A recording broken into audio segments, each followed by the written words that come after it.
চোরাই পথে ভারত গেল কিভাবে? তাদেরকে কেন গুলি করে নাই? একটা কৃষককে গুলি করেন, আর আওয়ামী লীগের মুজিব কোট করা পড়া জল সীমান্ত অতিক্রম করে তারে করেন না। তাহলে ওরা কি আপনার দেশের নাগরিক? শেখ হাসিনার নাগরিকত্ব দেন, অসুবিধা নাই, কিন্তু যাই করেন বউয়ের মতো খাতির করেন। কিন্তু তারপরও পরিষ্কার কথা, শেখ হাসিনা এই দেশে গণহত্যা চালিয়েছে, আমার মায়ের মুখ খালি করেছে, আবার ইলিয়াস আলী চৌধুরী আলমকে আমরা এখনো খুঁজে পাই নাই। সেটার জন্য হাসিনাকে আদালতে দাঁড়াতেই হবে। পরিষ্কার কথা, পরিষ্কার কথা, আন্তর্জাতিক আইন ভারতকে মানতে হবে, মানতে হবে। যদি ভারতের কোন অপরাধী বাংলাদেশে স্থান নেয়, তার বিরুদ্ধে যদি আপনার সোচ্চার হন, আমরাও বলবো বাংলাদেশ বিরোধী যদি কোন শক্তিকে আপনি জায়গা দেন, তাহলে বাংলাদেশও সোচ্চার হবে তাকে ফেরত দেওয়ার জন্য। তাই বলতে চাই, আমরা ভুলে যাই নাই শাপলা চত্বর, আমরা ভুলে যাই নাই বিডিআর, আমরা ভুলে যাই নাই 17 বছরে অসংখ্য মায়ের মুখ খালি করেছে আওয়ামী লীগ। আজকের এই শিক্ষক বলেন, আজকে ব্যবসায়ী বলেন, আজকে হকার বলেন, সাংবাদিক বলেন, আজকে সারা দেশটাকে লুটপাট করে শেষ করে দিয়েছে। সবচেয়ে বড় কথা, এই দেশটাকে মিথ্যাবাদী বানায় বলছে, চরিত্র শেষ করে দিছে, রাজনীতি থেকে শুরু করে প্রত্যেকের চরিত্র নষ্ট করে দিচ্ছে শেখ হাসিনা। সবাইকে মিথ্যা কথা বলতে বাধ্য করছে, সবাইকে ঘুষ খাইতে বাধ্য করছে, সবাইকে দুর্নীতি চাইতে বাধ্য করছে। সেই কারণেই আজকে যদি দুর্নীতি বন্ধ করতে পারেন ইউনূস সাহেব, তাহলে ট্যাক্স বাড়াইতে হবে না। আপনি যদি টাকায় ধরতে পারেন, তাহলে ওই পকেট পাইকে আপনার ধরতে হবে না।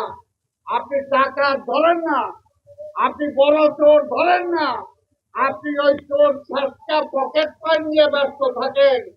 আর ওরাই বলে, ডাকাতরা বলে, ডিকটেট করে, এখনো পত্রিকায় ছবি ছাপায়, এখনো বিভিন্ন ব্যবসায়, এখনো বিভিন্ন ব্যবসায় জয়ের কোম্পানির ব্যবসা করছে, এখনো বিভিন্ন ব্যবসায় আইটি মন্ত্রী ছিল পলক, সে তার কোম্পানিরা ব্যবসা করছে। কি করেন আপনারা? সংস্কার সংস্কার।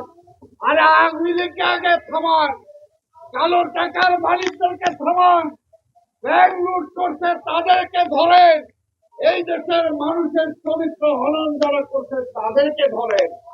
খালি সংস্কার সংস্কার করে নির্বাচন পিছাইতেছেন। নির্বাচন পিছায় বলেন বিএনপি রাজনৈতিক দলরা নির্বাচন খালি, অন্য সংস্কার চায় না। আরে কে বলছে আমরা নির্বাচন চাই? কে বলে সংস্কার চাই না? সংস্কারও চাই, নির্বাচনও চাই। আর পরিষ্কার কথা, অনেকে বলেন এই নির্বাচনে রক্ত দিচ্ছে নাকি? হ্যাঁ, নির্বাচনের জন্যই তো রক্ত দিচ্ছে। আর নির্বাচন